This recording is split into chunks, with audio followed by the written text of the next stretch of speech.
Well, we love our wildlife in Colorado, of course. Just beware because bears are on the hunt for anything they can pack into their stomachs right now. They are bulking up for winter hibernation. Yeah, we love seeing these videos, I'll admit. Yeah. But I can only imagine what it's like to be the homeowner, of course, who's that close to these bears. At least 5 were spotted near homes this week alone.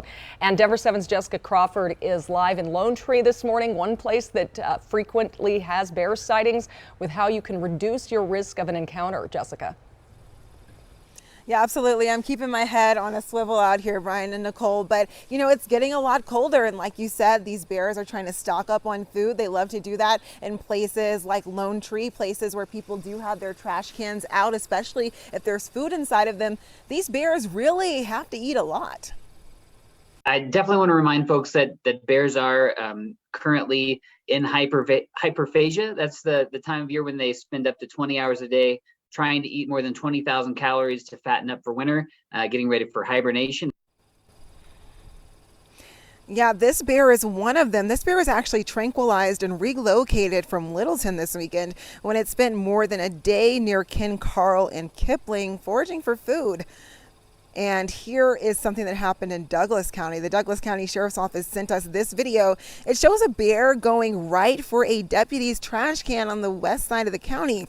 There was just kitty litter inside, so not the food he wanted. The bear moved on quickly.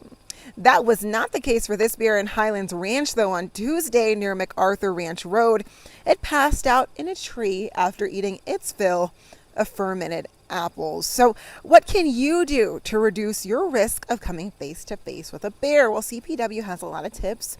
Here are the big 3. Don't put your trash out until the morning. Keep all your doors and windows locked, and don't leave food or strong air fresheners that might smell like food in your car, because they can get in there too.